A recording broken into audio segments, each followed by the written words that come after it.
Bonjour, chers abonnés, j'espère que vous portez super bien. Dans cette vidéo, nous allons ensemble faire l'analyse et l'observation, donner des informations sur le TC 420 Plus du vendredi 13 mars 2026, d'accord?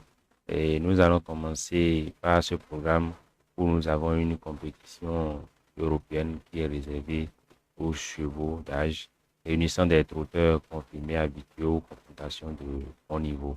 Alors, nous serons en présence de 16 concurrents et qui vont se présenter au départ sur un parcours de 2150 mètres. Ça sera une distance de vitesse qui favorise les chevaux possédant un bon démarrage et une pointe de vitesse efficace à la phase finale. Alors, le départ sera donné à l'aide de l'autostar, un mode de lancement qui ajoute une dimension tactique supplémentaire. Les numéros derrière la voiture peuvent en effet influencer la stratégie du driver. Certains concurrents bénéficient d'un couloir favorable pour se placer rapidement parmi les amateurs. Alors, chers abonnés MTN par ailleurs, nous sommes là d'accord pour essayer de comprendre comment les choses vont se passer à l'occasion de ce traité du vendredi. Il s'agira d'une épreuve européenne, comme j'ai déjà dit, 16 partants sur une distance de 2150 mètres. Ce qui est important, c'est-à-dire, nous avons l'hippodrome qui occupe une place importante dans le calendrier du Tour français, réputé pour sa vitesse plate et sélective. Donc, vous avez cette distance de 2150 mètres là, qui correspond à un parcours de vitesse intermédiaire qui exige à la fois rapidité au départ et capacité à soutenir un rythme élevé. Dans ce type d'épreuve-là, la moindre hésitation dans les premiers mètres là, peut coûter plusieurs longueurs précieuses. Vous voyez? Donc, les chevaux capables de démarrer rapidement et de se positionner immédiatement aux avant-postes là, disposent souvent d'un avantage stratégique. Chers abonnés MTN Paris, quand on parle de départ à l'autostar, nous avons ce départ à l'autostar là qui ajoute une dimension supplémentaire à la course et ses concurrents seront répartis derrière les ailes de la voiture de départ, ce qui signifie que leur position initiale peut influencer directement le déroulement de l'épreuve. Voyez, les chevaux placés en première ligne bénéficient généralement d'une opportunité intéressante pour se placer rapidement, tandis que ceux situés en seconde ligne doivent souvent patienter et espérer bénéficier d'un parcours favorable.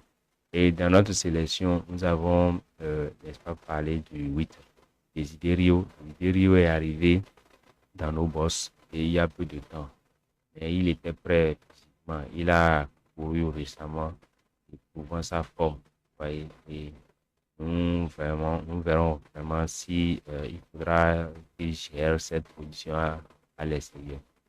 Cette course nous permettra de mieux le connaître. Pour cela, nous l'avons pris dans notre sélection.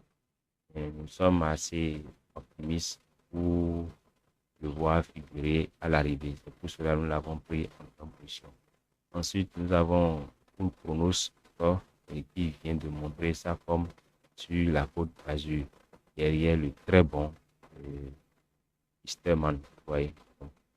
Nous l'apprécions, d'accord, et nous pensons qu'il va évoluer dans sa catégorie. Malgré sa position en seconde ligne, il a largement les moyens de prendre une place au 10. Ensuite, nous allons parler du 5, d'accord, Iris From, d'accord. Nous avons William qui est son entraîneur et son driver qui a monté sa forme lors de sa troisième place dans la première étape du Grand National Tour.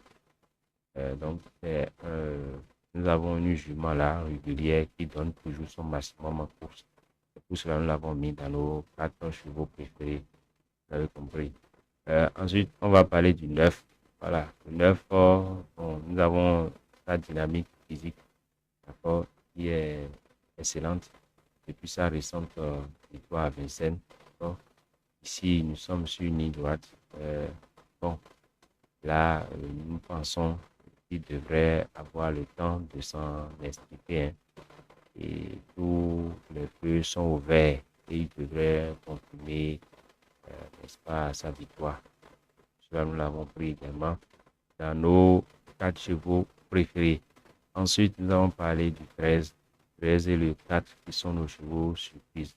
Le 13 et le 4 nos chevaux surprise, le 13, s'est remis dans le bain de la compétition à Cannes avec ses pairs. Donc, on espère qu'il est dans une bonne dynamique. Le matin, il devrait bien courir. S'il bénéficie d'un parcours fluide, avec sa position en seconde ligne, il a les moyens de prendre une part qui va l'arriver. Ouais. Et ensuite, on a pris le 4 comme bon. Il n'a jamais été à son avantage. Et il a donc profité de vacances pendant cette période et il vient de se remettre dans le bain. Il faut dire que ce retour donne satisfaction. Il est sur la montée. Pour son deuxième parcours, il évoluera avec une ferrure confortable et aura encore besoin de rythme. Nous l'avons pris comme un cheval surprise. Et le 6 et le 15, d'accord, le 6 et le 15 sont nos regrets. Le 6 nous a donné de belles satisfactions cet hiver à Vincennes. La montée de la grande piste ne l'avantage pas, mais elle a su s'en sortir. Elle est toujours en forme et sera encore plus tranchante sur la piste plate. Oui, donc elle possède de la vitesse au démarrage et retrouve un tracé réduit. Et nous avons également, nous faisons confiance, mais nous savons qu'elle va bien courir. Voilà, donc c'est un peu ça. Quand vous prenez le 15, nous avons également le 15 qui fait partie de nos regrets. Bon, le 6 et le 15, c'est nos regrets. Le 15, une chic jument, d'accord, qu'elle est déférée des 4 pieds. Oui, elle est très efficace. Nous pensons que cette fois-ci, elle sera seulement déchaussée les antérieurs et nous devons composer avec une position délicate en seconde ligne. Cela réduit nettement cette marge de manœuvre. Au regard des paramètres initiaux, pensons vraiment qu'il est compétitif pour une place de combinaison. Chers abonnés MTM Parieur, nous sommes en train de faire notre analyse. Nous verrons également les outsiders. Comme outsiders, nous avons le 6, le 2, le 13, le 3, le 16, le 6 et le 13 font partie de nos outsiders. Encore plus de ces pratiques plus longs.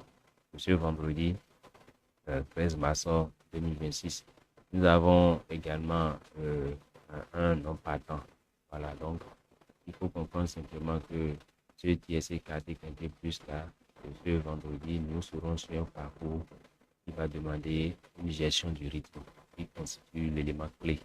Et si l'allure est soutenue dès le départ, la course peut rapidement devenir sélective et favoriser les chevaux dotés d'une grande endurance. À l'inverse, la longue ligne droite de l'homme offre souvent un terrain d'expression idéal pour les chevaux capables de finir vite. Après un parcours bien négocié, bien sûr, certains concurrents peuvent surgir dans les derniers hectomètres. Nous l'avons dit la dernière fois. Et la régularité des allures est très importante. Nous avons un peloton de 16 partants qui promet également une course animée où les positions peuvent évoluer rapidement. Les attaques lancées dans la ligne opposée ou à l'entrée du dernier tournant pourraient modifier sensiblement. Vous voyez, le plus là. Donc nous avons l'habileté des drivers là qui constituera un autre élément déterminant. Leur capacité à anticiper les mouvements du peloton. Vous voyez, à trouver les bons dos et déclencher l'offensive au moment opportun. Et c'est ça qui peut entraîner une situation favorable en victoire. Dans ce type de confrontation là, nous avons chaque décision tactique qui peut avoir des conséquences importantes. Et à mesure que les concurrents aborderont le dernier tour, nous avons la tension qui va monter.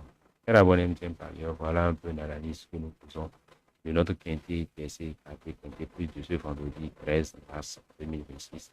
J'espère que le message a compris. Ainsi, ce quintet du vendredi s'annonce comme une confrontation particulièrement intéressante. Voilà, entre la vitesse imposée par le parcours et l'influence de départ à l'autostar et la qualité du peloton réuni.